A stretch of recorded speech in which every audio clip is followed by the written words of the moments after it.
Hey everyone, Cahlen here, and I just started to do the actual controlled experiment for the electroculture where I'm going to be using all of these pots here. Well, actually only some of the pots. I'm basically going to have most of the pots not have any electroculture in them.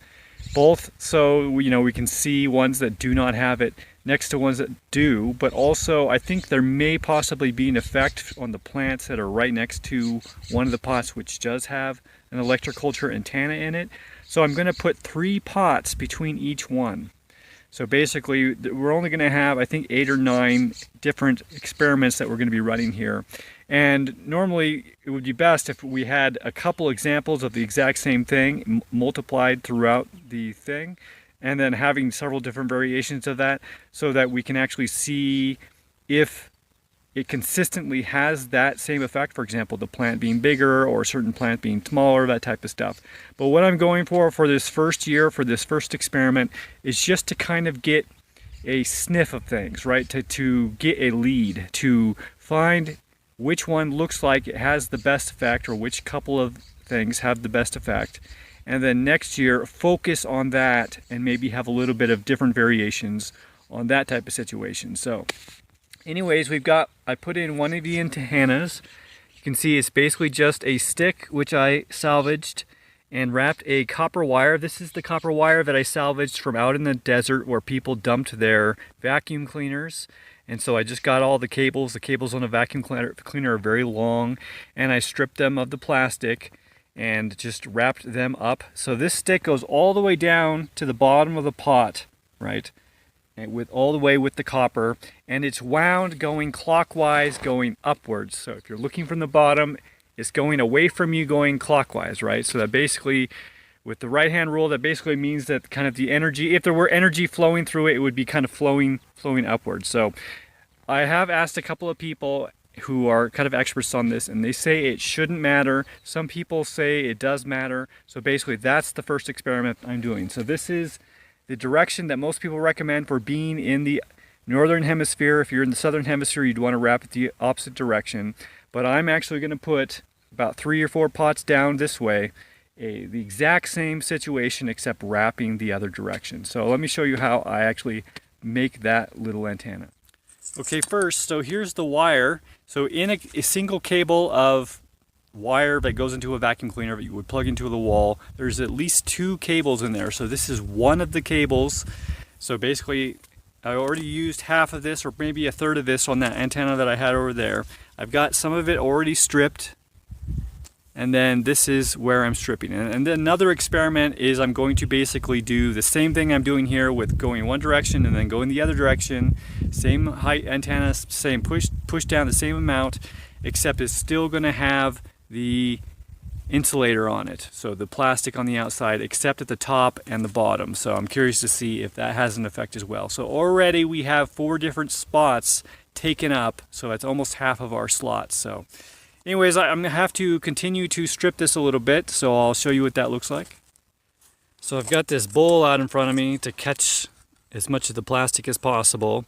This is actually way more tedious than I thought it would be. So basically, I thought that I'd be able to strip a little bit and then pull it out really slowly and just rip it right out of the plastic, but the plastic tends to break pretty easily, so I pretty much have to do it like this the whole way along. Basically I cut it, it doesn't have to be completely, but just enough so that when I'm going to go down probably a foot or 2 or 3, and then I'm going to yank this out the rest of the way.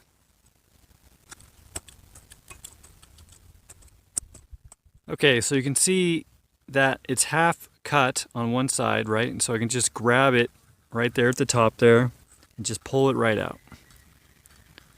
As long as I don't have any of this extra wire grabbing on. There we go. And it's going to go down to about the point where I stopped cutting. So now I just got to keep going, which unfortunately is a lot. I got a lot of cable, which is good, but also it means a lot of work. Okay, so we've got some duct tape because we need this to be able to hold the wire on there. It's not necessary for the wire that we use for the spiral garden because it's all one piece and it's 12 gauge. It's fairly thick, so it holds its shape.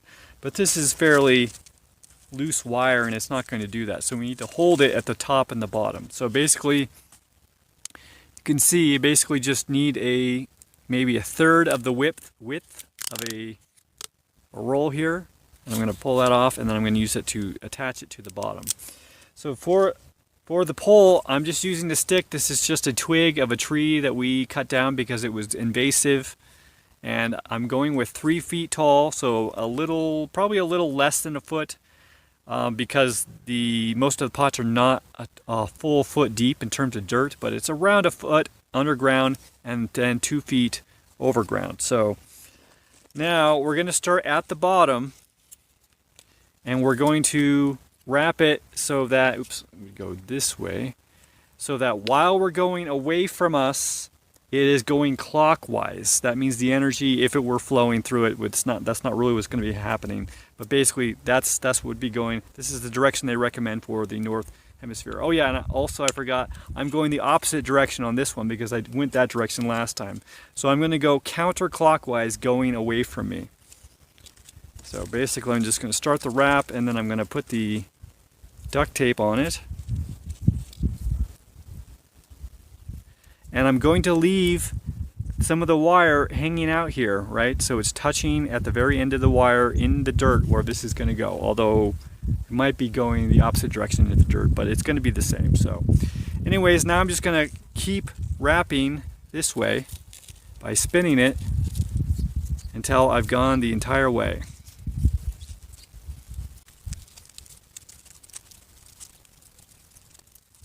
Okay, now I'm going to get a little bit of duct tape again. Same type of situation, just to attach it to the top there. And again, I'm going to leave a little bit hanging out on top, so I'm going to come down the pole a little bit to do this. Oops, made it too long. There we go. Now I'm going to use my Leatherman to just cut the line. And there we go. So we got another antenna going the opposite direction. Okay, so here's the first pot that we put the first antenna in, and I'm going to keep it only on this front row here because that row is actually going to end up getting a different amount of sun than this row because the sun's going to be over there in the morning. And so these will get a little bit shaded. I just want to keep that consistent in the experiment. So basically I'm going to put 3 blank ones in between so that this one is next to one, this one is next to one, but this one is not next to one. So we know like this one may be affected by being kind of close to that one. So we'll see that effect if that's actually what's going on. So anyways, we're going to pop it in there. So I'm going to put the thin side down just because it's going to penetrate into the soil more easily. Also, the sunchokes are going to be right in the middle, so I'm going to go a little bit off from the middle when I shove it down there. It's going to go all the way down until it stops, and I'm going to push the dirt in around it. And basically, that's another antenna done. All right, we've got the insulated wire now, which is exposed at the bottom of the top. This one's going clockwise from the bottom to the top, and then the exact same thing over here, but going counterclockwise from the bottom to the top. So I've got 4 more slots. I got to think about what I want to do with those, and it's going to take me a while to strip some wire, so probably a day or 2 to get enough wire ready. So I'll have some time to think about it. Alright, I decided to work basically the rest of the day, and I was able to finish everything. So I've got 4 more experiments going. I also found a quicker way to strip the wire, so that's nice. Got holes in my... Copper wire is a little bit dangerous to work with, so do be careful. I've got lots of little holes in my fingers from cut copper wire getting pulled and getting stabbed into my fingers. It's not like a horrific injury or anything like that, but it is of course uncomfortable. So anyways, I decided the experiment I'm going to do is basically the exact same thing I did over there. So the 4 rods, basically 2 of them going one way, 2 of them going the other way, and then 2 of them being insulated and 2 of them not. but they're only 3 foot tall. I decided to do the exact same thing for the other 4, except it'll be 6 foot tall. So you can see this antenna here is about the same height as me, which is about 6 foot tall. This one is going the opposite direction. It's also bare. This one is shielded, and this one is not shielded. So basically, that's the experiment for this year. Hopefully we'll see some results. I'm glad I got this in before the plants grew too much.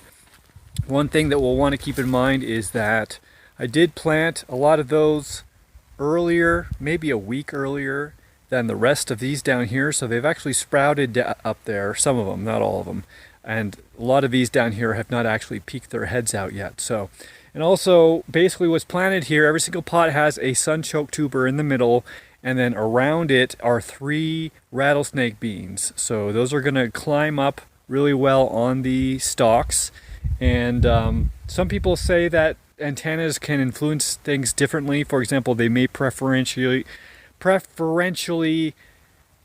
create a situation where there's more energy in the roots, and so a tuber therefore would grow much bigger, but anything that's growing up top would not grow as big, or you can have vice versa. So basically that having those 2 different plants will help us find this out. So basically what I suspect is going to happen is that the only difference we're going to see on anything is with the ones which are taller. I think that the spiral will not matter. I think that the insulation will not matter, but that the tallness of it does matter, and that also once a plant gets above the tallness of the antenna, which they will, sunchokes will get higher than 6 foot tall, that effectively the effects will not really be there anymore, right? I think it'll help it get up to that length, but at that point the plant itself becomes kind of an electroculture type situation, and so it's already going to be getting those benefits. Maybe the copper will help a little bit, but I think they'll reduce at that point. Though honestly, it's going to be hard to tell. So anyways, that's the experiment. I'm excited to see how it goes, and I'll show you guys how it goes, though of course it's going to be a while, so you'll have to be patient. So anyways, thanks for watching, and I'll see you guys later.